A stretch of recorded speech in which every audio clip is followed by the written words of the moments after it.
Im Mraz 2006 fanden zwei Archivare in einer deutschen Kleinstadt ein Holzkiste, die seit Jahren unberührt in einem Keller lag. Was sie Darin fanden, war nicht nur Verstaatspapier, sondern das Erschodern Zeugnis einer Frau, die als riskiert hat, die Wahrheit zu dokumentieren. Eine Wahrheit, die ihr Geheimen verzweifelt vergessen wollte. In dieser Kiste lag nicht nur die Geschichte einer vergessenen Heldin, sondern auch der Schlüssel zu einem Ort, der fast nun jahrzehntelang versiegelt geblieben war. Ein Ort, an dem sich die letzten Tage einer Krankenschwester abgespielt hatten, die bis zu ihrem letzten Atemzug gegen eine unsichtbare Bedrohung kämpfte. Was die Forscher in dieser versiegelten Hütte am Waldrand entdecken würden, sollte nicht nur die lokale Geschichte umschreiben, sondern auch zeigen, welchen Preis manche Menschen bereit sind zu zahlen, damit die Wahrheit niemals stirbt. Wenn erfahren wollt, was dies Krankenschwester wirklich in ihrer versiegelten Hütte zurückgelassen hat und warum entdecken Historiker bis heute bestätigt, dann lasst ein Obudie und Diorsieg die Glock. Schreit auch mal in die Kommentare. Kennt ihr vergessene Geschichten aus der Pandemie von 1918 aus eurer Region? Ich bin wirklich gespannt auf Antworten und lasst gern ein Like da, damit dies wichtige Geschichte mehr Menschen erreicht. Es war ein gewöhnlicher Mittwochmittag, als die Archivare Matthias Lindner und Sophie Werner den Auftrag erhielten, den Kellerraum des Stadtmuseums Rotenburg zu katalogisieren. Der Raum war seit Jahrzehnten kaum betreten worden, ein vergessener Ort voller verstatter Akten. Die beiden arbeiteten sich methodisch durch die Regale, als Sophie plötzlich innehielt. Zwischen zwei großen Kartons, fast verborgen, stand ein alte Holzkiste. Sie war etwa 60 Zentimeter breit, mit verrosteten Eisenbeschlägen an den Ecken. Auf dem Deckel prangten verblichener schwarzer Farbe die Aufschrift: Agentum H. Schäfer, nicht zu öffnen vor 2010. Das angegebene Datum war bereits verstrichen. Matthias treten her und bemerkt ein kleines Etikett darunter. Mit einer Lupe entzifferten sie die Wort. Farda Nachwelt, damit man versteht, was wirklich geschah. Ein eigenartiges Gefühl beschlich beide Archivar. War H. Schäfer und was genau sollte die Nachwelt verstehen? Vorsichtig haben sie die Kiste auf einen Tisch. Sie war schwerer als erwartet. Als sie leicht schüttelten, hörten sie das Rascheln von Papier und das Klirren von etwas Metallischem. Mit zitternden Händen verniet Matthias die rostigen Verschluss. Ein intensiver Geruch von altem Papier und getrocknetem Lavendel strömte ihnen entgegen. Geheimen hat offenbar versucht, den Inhalt über die Jahrzehnte zu konservieren. Oben in der Kiste lag ein versiegelter Brief, adressiert an Jean, die dies im 21. Jahrhundert finden würden. Darunter stapelten sich Dutzend ledergebenden Notizbücher, Loosblätter mit akkuraten Tabellen, Fotografien von Menschen in Kriegskleidung und medizinische Skizzen. Ganz unten lag ein schwerer eiserner Schlüssel mit einem Anhänger in Form eines kleinen Hauses und ein sorgfältig gefältelter, handgezeichneter Plan. Sophie entfaltet den Plan vorsichtig. Sieht einen detaillierten Weg vom Stadtzentrum zu einem Punkt am Waldrand, markiert mit einem kleinen Häuschen an den Worten. Hier liegt die Wahrheit begraben. Mit vor Aufgang zitternden Händen verniet Matthias den versiegelten Brief. Die Tinte war verblasst, doch die Worte waren deutlich lesbar. Mein Name ist Helene Schäfer, begann der Brief. Und wenn Sie dies lesen, bin ich seit vielen Jahrzehnten tot. Ich war Krankenschwester in Rotenburg während der schrecklichen Grippe-PDD, die im Herbst über unsere Stadt hereinbrach. Was Sie in dieser Kiste finden, sind meine vollständigen Aufzeichnungen über Jean dunklen Monat. Aufzeichnungen, die ich mit meinem Leben bezahlt habe, aber den Preis für die Zukunft bewähren wollte. Die Wahrheit über das, was wirklich geschah, wurde begraben, genau wie ich bald begraben sein werde. Aber die Wahrheit verdient es, erzglut zu werden. Im Jahr 1918 kurz vor dem Ende des Ersten Weltkriegs, kehrt die 27-jährige Krankenschwester Helene in ihre Heimatstadt Zürich. Die Plakat rufen noch zur Kriegsanleihe auf, doch die Gesichter der wenigen Menschen, die sie auf dem Weg vom Bahnhof sieht, erzählen ein ander Geschichte. Sie spiegeln die Ursprung von wehrlangen Kriegsjahren weiter. Helene hat ihre Ausbildung in einem renommierten Krankenhaus in Berlin abgeschlossen. Dort lernt sie nicht nur die Praxis der Krankenpflege, sondern auch die Bedeutung von Hygiene, Prevention und sorgfältiger Dokumentation. Im Mentorin Oberschwester Newman prägt sie mit den Worten: Ein gut Krankenschwester beobachtet, dokumentiert und lernt aus jedem Fall. Dieser Leitsatz sollte Helenes Gesamtkarriere bestimmen. Sie ist nicht freiwillig zurückgekehrt. Ihr Vater ist im Frühjahr verstorben und ihre Mutter braucht sie. Statt bei ihrer Mutter im Familienhaus zu leben, sieht Helene die Alte, leer hat ihres Großvaters im Waldrand. Es ist ein einfaches Holzhaus mit nur zwei Räumen, einem Ofen und einem Brunnen. Will war es zu abgelegen, daher für Helene ist es ein Zufluchtsort. Hier findet sie die Ruhe und die Unabhängigkeit, die einer unverheirateten Frau in einer Kleinstadt selten vergönnt ist. Nachdem sie die hat 3 Tage lang hergerichtet hat, meldet sie sich bei der provisorischen Krankenstation der Stadt, die im alten Schulgebiet untergebracht ist. Der leitende Arzt, Dr. Emil Hartwig, mustert sie skeptisch. Ein Krankenschwester aus Berlin, sagt er. Wir können jede Hilfe gebrauchen. Aber erwarten Sie keine modernen Einrichtungen. Wir haben kaum Medikamente und die Menschen sind erschöpft und unterernährt. Helenes Erstwoch bestigt sein Wort. Die Räume sind übervoll mit Menschen, die in den Folgen von Mangelernung und Infektionen leiden. Sie arbeitet 12 Stunden am Tag, wechselt verband, trostet weinend Mutter. Abends schreit sie in ihr Tagebuch: Rotenburg ist nicht mehr die Stadt meiner Kindheit. Der Krieg hat ihr die Lebenskraft genommen. Aber die Menschen halten durch. Ich hoffe, ich kann hier etwas bewirken. Der September beginnt ungewöhnlich warm. Am Morgen Day 3. September wird ein Eisenbahnarbeiter namens Paul Kemper in die Krankenstation gebracht.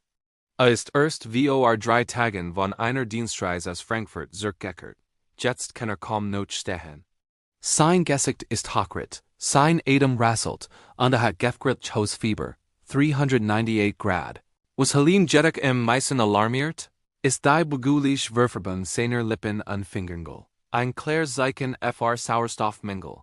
Erkeucht. Es fing gestern Abend an.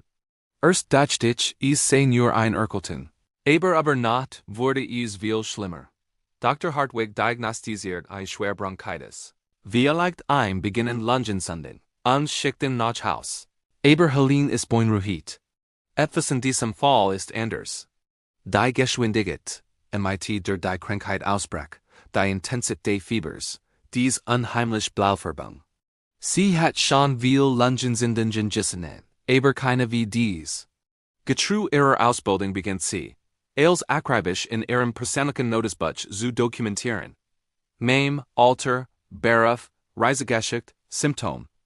2 Tage später kommt Frau Kemper wieder, allein und in Tränen aufgelöst. Paul ist in der Nacht gestorben. Sein Zustand hat sich innerhalb von nur 36 Stunden dramatisch verschlechtert. Die Blauverbung hat sich aber seinen ganzen Körper ausgebreitet, hat Blut gehustet und war am Ende erstickt. Helene ist erschüttert.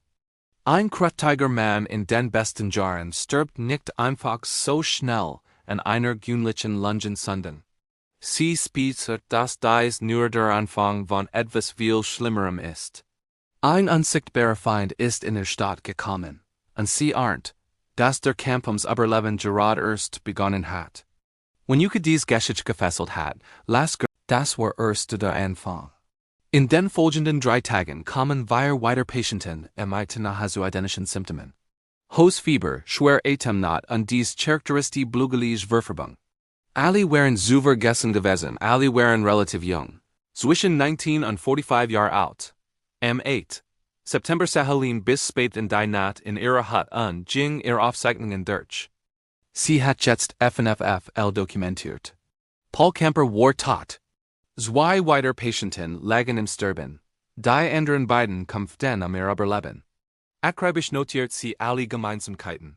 Die plötzlichen Anfänge, das extrem hohe Fieber, die Temperbom, die rasante Verschlechterung. Dann kam ein beunruhigender Gedanke. Während ihrer Ausbildung in Berlin hat ein Lehrerin bielkufig eine Pandemie erwähnt. Die Jahrzehnte zu Vergütet hat, ein Grippewelle, die ungewöhnlich tadelig gewesen war. Könnte das hier etwas Ähnliches sein? Am nächsten Morgen bat sie ein Gespräch mit Dr. Hartwig. Herr Doktor, begann sie vorsichtig, Ich habe die viel der letzten Woche dokumentiert und ich glaub, wir sollten besorgt sein. Die Symptome sind nicht typisch für normal Herbsterkranken. Die Geschwindigkeit, die schwer, die Todesrate, das du auf etwas Ernsteres hin. Dr. Hartwig blickt von seinen Papieren auf und mustert sie mit einem Ausdruck zwischen Jürger und ungettelt. Fräulein Schäfer, sagt KHL. Wir haben hier jeden Herbst Lungensinden, das ist nichts Ungewöhnliches. Machen Sie sich nicht untig Sorgen. Aber Helene kann die wachsende Angst in ihrer Brust nicht ignorieren. Sie beschloss, weiter zu beobachten und alles zu dokumentieren. Der Oktober bracht cooler Temperaturen und einen stetigen Strom neuer Patienten. Innerhalb von 3 Wochen hat Helene 22 Fälle mit den charakteristischen Symptomen dokumentiert. Wir Menschen waren bereits gestorben. Nicht nur Paul Camper, sondern auch ein Jungmutter von 3 Kindern, ein pensionierter Lehrer und ein 17-jähriger Lehrling. Was Helene Meissen beunruhigt, war das Muster. Die Krankheit schien sich von Familie zu Familie zu verbreiten, von Haushalt zu Haushalt. Ein Person erkrankt und innerhalb weniger folgten Familienmitglieder, Nachbarn, Arbeitskollegen. Die Geschwindigkeit der Ausbreitung war erschreckend, und die Todesrate war viel höher als bei normalen, saisonalen Erkrankungen. Helene verbracht ihr wenigen freien Stunden damit, einen detaillierten Bericht zusammenzustellen. Sie zeigt mit ein Kart von Rotenburg und markierte jeden Fall mit einem roten Punkt. Verbunden mit Linien, die Seiten, wie die Erkrankung sich ausbreitet. Sie erstellt Tabellen mit Alter, Geschlecht, Beruf, Krankheitsverlauf und Ausgang jedes Falles. Sie dokumentiert die Symptome in chronologischer Reihenfolge. Plötzliches hohes Fieber, schwer Kopf und Gliederschmerzen, trockener Husten, der zu blutigem Auswurf fort. Zunehmend Atemnot und in den schwersten Tod durch Ersticken innerhalb von 2 bis 5 Tagen. 20. Oktober bat sie eine Physios Treffen mit Bürgermeister Friedrich Steinbach und dem Stadtrat. Das Treffen fand in Rathaus statt. In einem düsteren Raum, anwesend waren Bürgermeister Steinbach, 3 Ratsmitglieder, Dr. Hartwig und der Leiter der Ritlichen Polizei. Helene war die einzige Frau im Raum, und sie spürt die Skepsis in den Blicken der Männer, als sie ihr Unterlagen auf dem Tisch ausbreitete. Sie begann ruhig und sachlich. Mein Herren, ich habe in den vergangenen 6 Wochen ein ungewöhnlich Umfang schwerer Erkrankungen dokumentiert. 22 bestätigt Fälle mit nahezu identischen Symptomen. Wir Todesfall und die Zahlen stiegen täglich. Die Symptome, die Bertragungsgeschenking und die Schwer der Erkrankung deuten auf ein Epidemie. Die Ratsmitglieder sagten, dass sie typisch für dies modernen Krankenschwestern aus der Hauptstadt. So viel Theorie, so wenig praktischer Verstand. In diesem Abend sah Helene in ihrer Hut und start auf ihre Aufzeichnungen.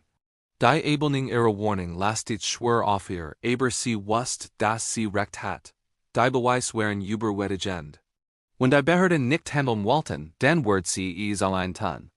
Sie wird weiter dokumentieren, weiter beobachten und als für die Nachwelt aufzeichnen. Für den Fall, dass eines Tages jemand die Wahrheit wissen wollt. Der November begann mit einer Nachricht, die durch ganz Deutschland halt. Am 11. Tag des Monats 11 Uhr vormittags wurde der Waffenstillstand unterzeichnet. Der Krieg war vorbei.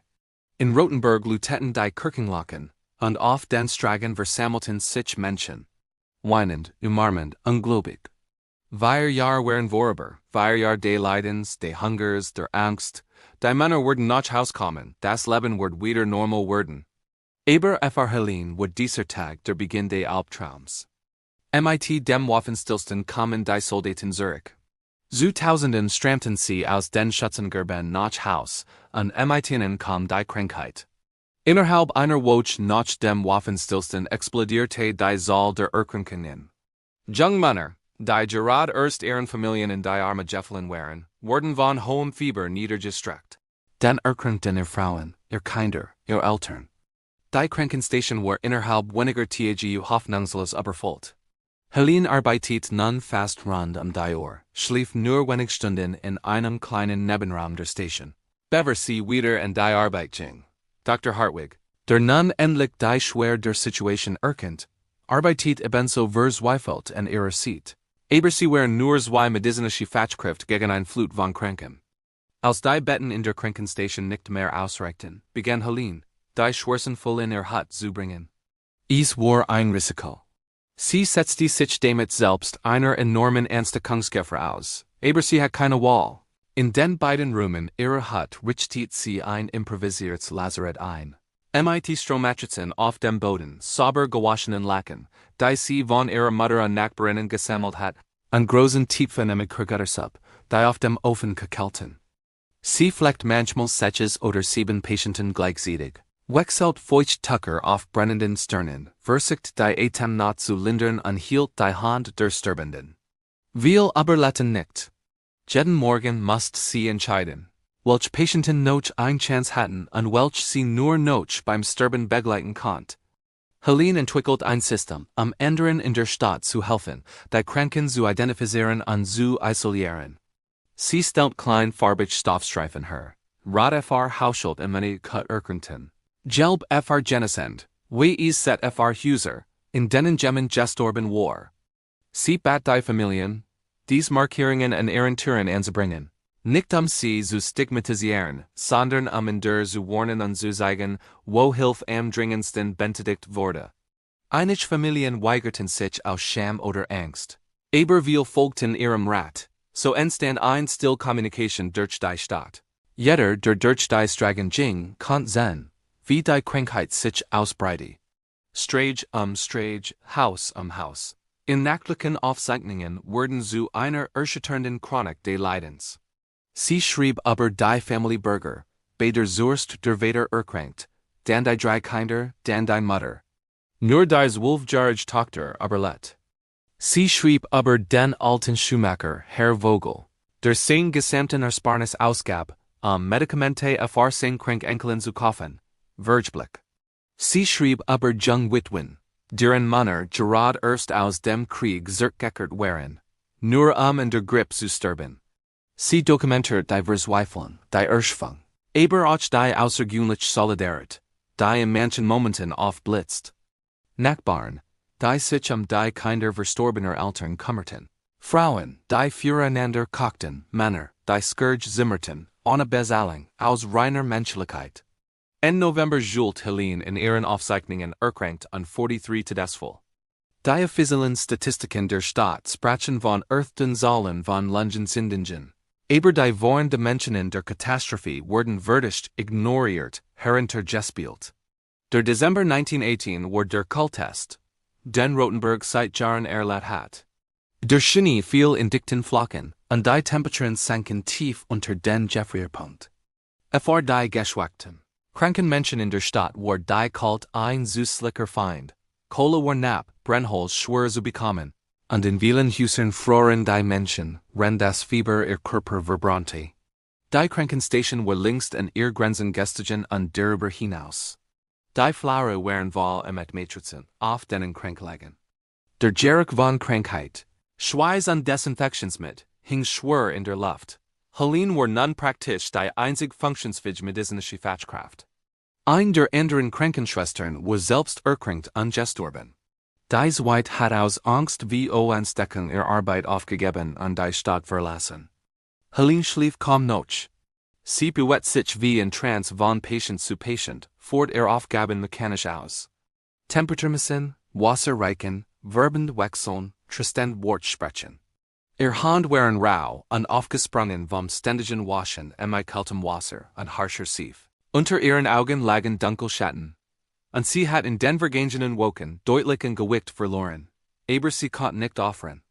Jeden Morgen sagt sie sich: Nur noch dieser Tag, nur noch dies Schicht, nur noch dieser Patient. Und dann kam der nächste Tag und sie matcht weiter. 15. Dezember geschah etwas Unerwartetes. Dr. Hartwig, der unermüdlich in ihrer Seat gearbeitet hat, brach während der Morgenvisit zusammen. Helene war sofort bei ihm, fällt sein Stern brennend heiß. Sein Gesicht war gergtet, sein Atem ging schwer. Nein, flüsterte, und in seinen Augen sah Helene blank Angst, was das bedeutet. Sie brachte in einen der wenigen notfreien Räume, bettete ihn auf ein Liege und tat alles, was in ihrer Match stand. Aber Dr. Hartwig war 56 Jahre alt. Exhausted from months of non-stop work, the illness hit him with full force. On the third day of his sickness, in a moment of unusual clarity between feverish dreams, he asked Helene to his bedside. "Miss Schäfer," he said in a weak voice, "I must apologize to you. You were right from the beginning. I was too proud, too blinded to see it. Or maybe I just didn't want to." His hand fumbled for hers and Helene held it tightly. "If I don't survive this, and I don't think I will, promise me something. Document everything. Write down what really happened. Not the official version, not the sanitized statistics. The truth, so it wasn't all for nothing." Helene nodded, unable to speak, tears streaming down her cheeks. Dr. Hartwig died on the night of December 18th. Helene sat by his bed, holding his hand until his breath stopped, and the terrible silence of death filled the room. After Hartwig's death, Helene was completely alone. She was now the only medical professional in a town of several thousand people, hundreds of whom were sick or had already died. The task was impossible, overwhelming, but she couldn't give up. Her system of colored fabric markers had become established in the town, so every morning she knew which houses needed help most urgently. She made house calls, sometimes up to 15 a day, going from door to door through the deep snow. In her bag, she carried the few remaining medications: willow bark extract for fever, eucalyptus oil for steam inhalations, clean bandages. But often, the only thing she could offer was her presence, a compassionate look, a soothing hand on a forehead. Towards the end of the month, Helene began to notice strange symptoms in herself. A persistent fatigue that went beyond normal exhaustion. Occasional headaches, a scratchy throat that wouldn't go away. She ignored these signs, blaming them on overwork and lack of sleep, but deep down she knew the truth. It was only a matter of time. She had exposed herself to the highest risk of infection for weeks, caring for the sick, breathing their air, their sweat drying on her hands. The question wasn't if, but when. In her diary on December 31st, the last day of that terrible year, she wrote, "If I fall ill, and I believe it's inevitable, I must make arrangements. My records are too important. The truth about what happened here must not be lost. I will organize everything, prepare everything. Just in case." February 3rd, 1919 began like any other morning in the past weeks. Helene woke up in her cold cabin, lit the stove, and prepared for another long day. But as she stood up, a sudden wave of dizziness hit her, so intense she had to grab the edge of the table. Her head throbbed as if someone were hammering against her skull. She forced herself to the small mirror on the wall, and what she saw made her blood run cold. Her face was unnaturally flushed, her eyes shone with fever, and when she touched her forehead, she felt the familiar, terrible heat. It had gotten her. Helene knew the symptoms all too well.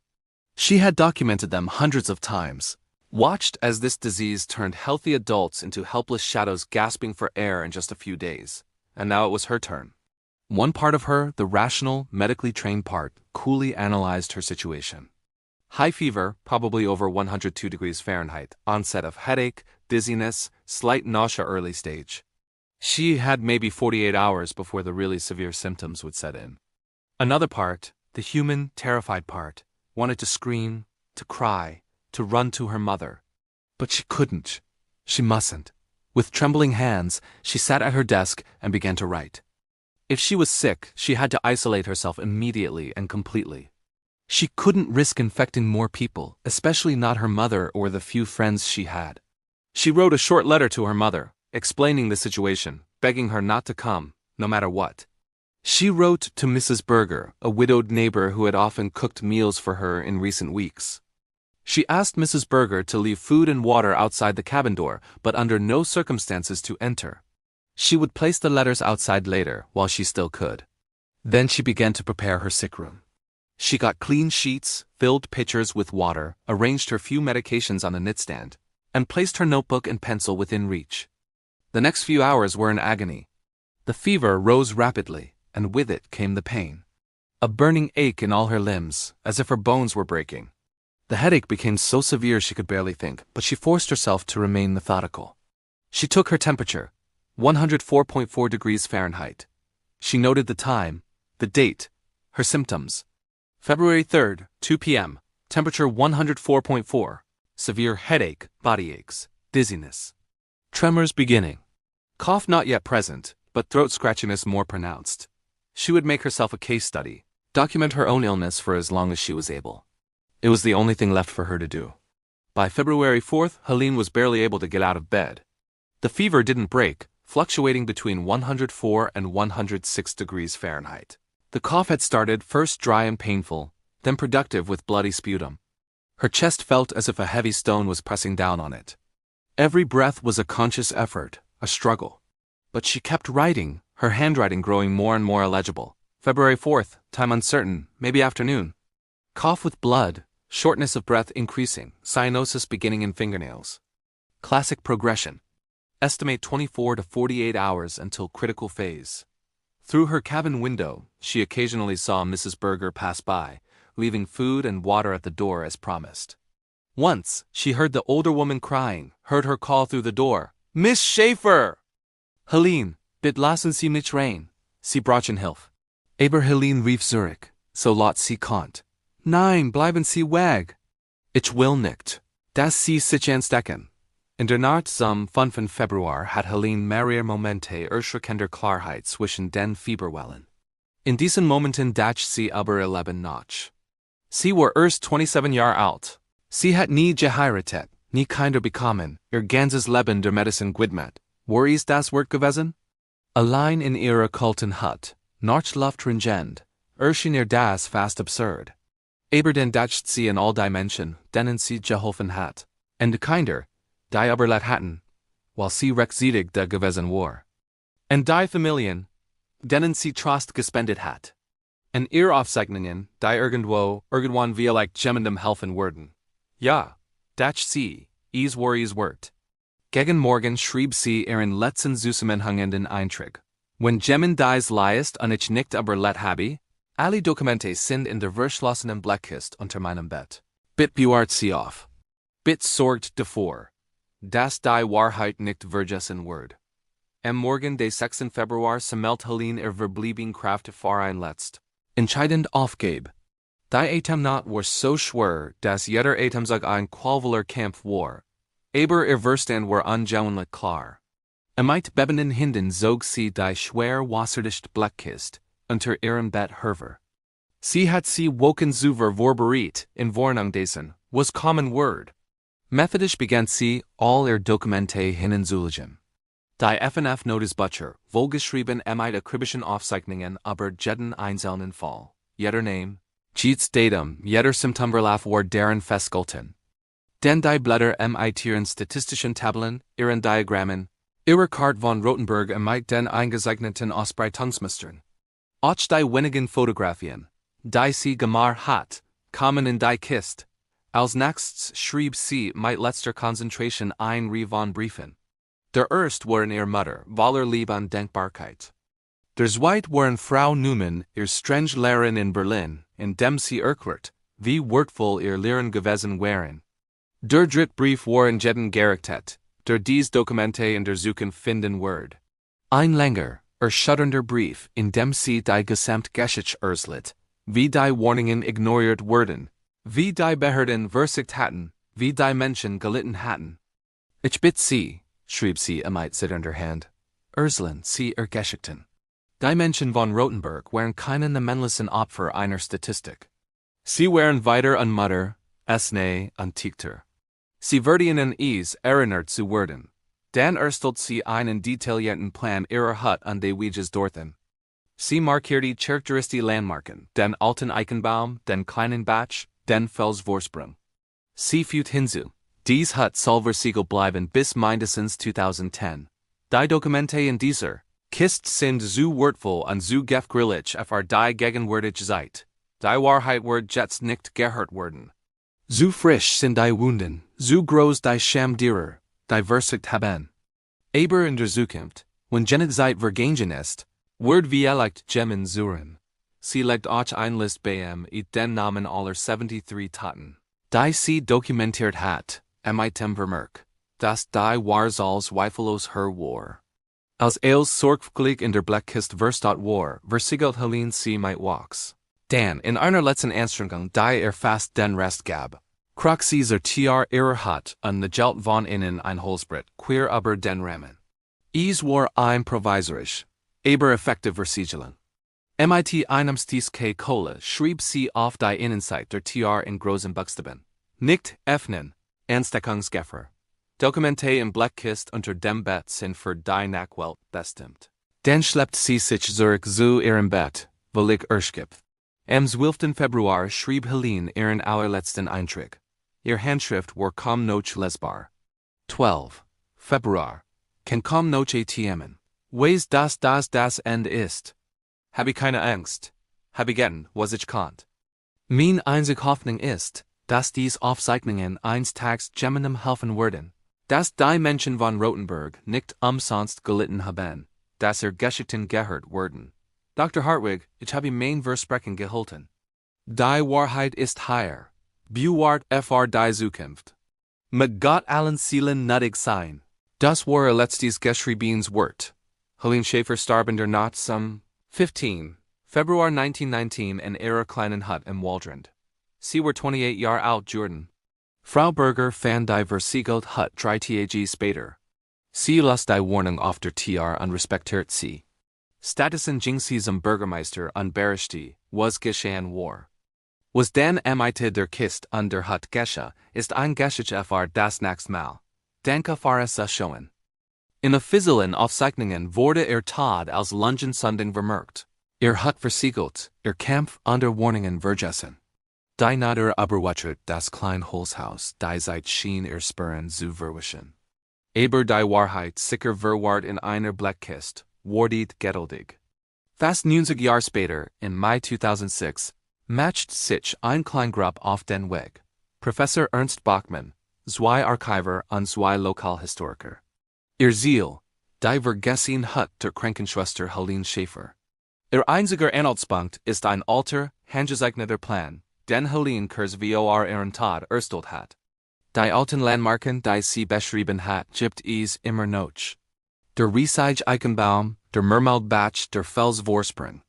Nach einem Marsch durch dichten Wald erkennen sie ein klein Lichten.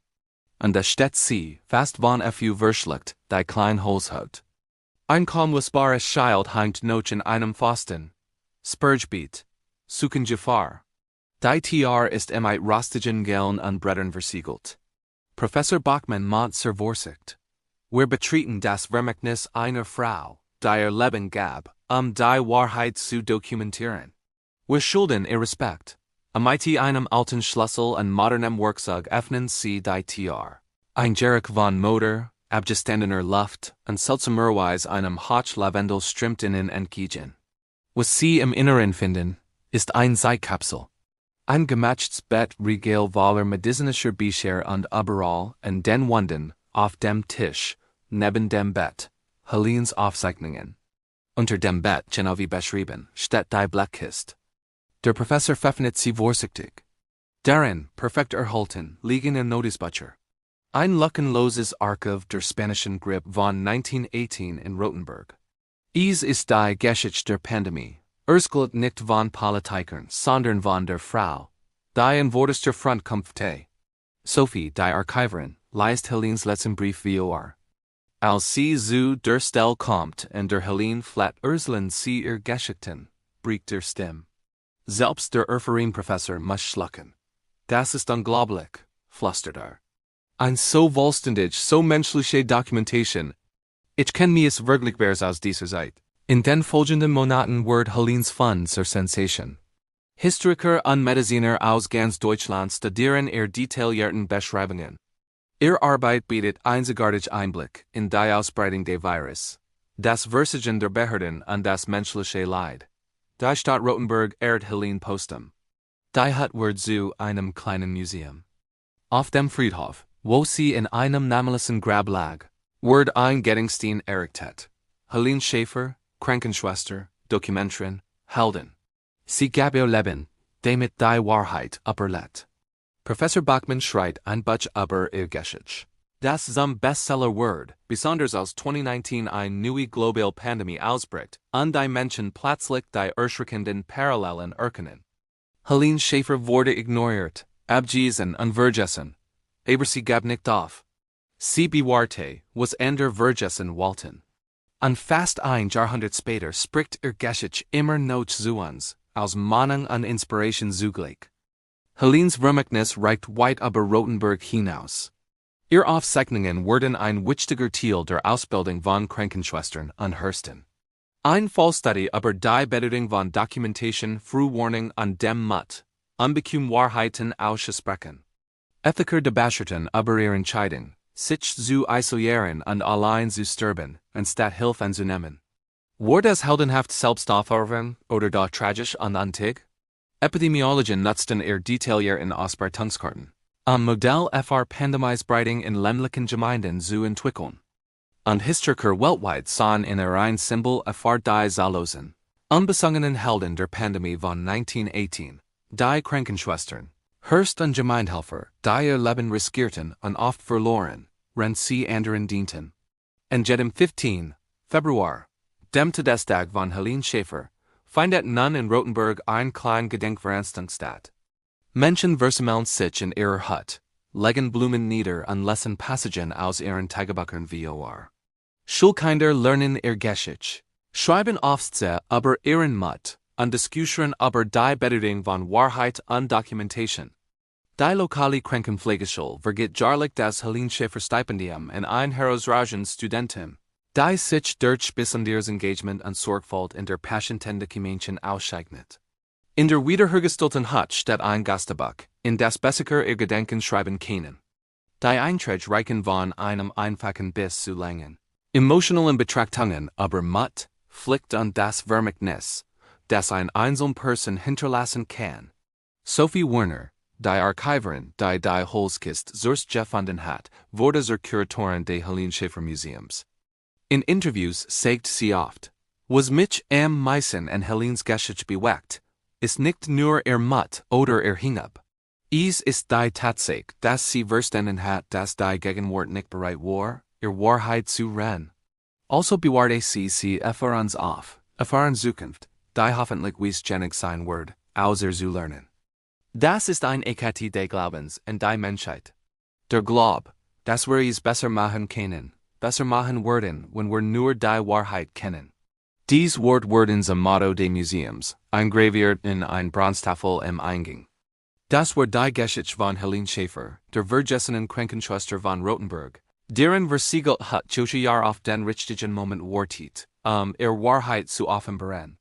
Wenn dies Geschichte barriert hat, wenn glaubt, dass Helenes Vermächtnis wichtig ist und mehr Menschen davon erfahren sollten, dann tilt dieses Video. Und für alle, die bisher durchgelten haben, schreibt das Wort Wahrheit in die Kommentare. Ich möchte sehen, wie viel von Yuka Helenes Mission verstanden haben, dass die Wahrheit bewahrt werden muss.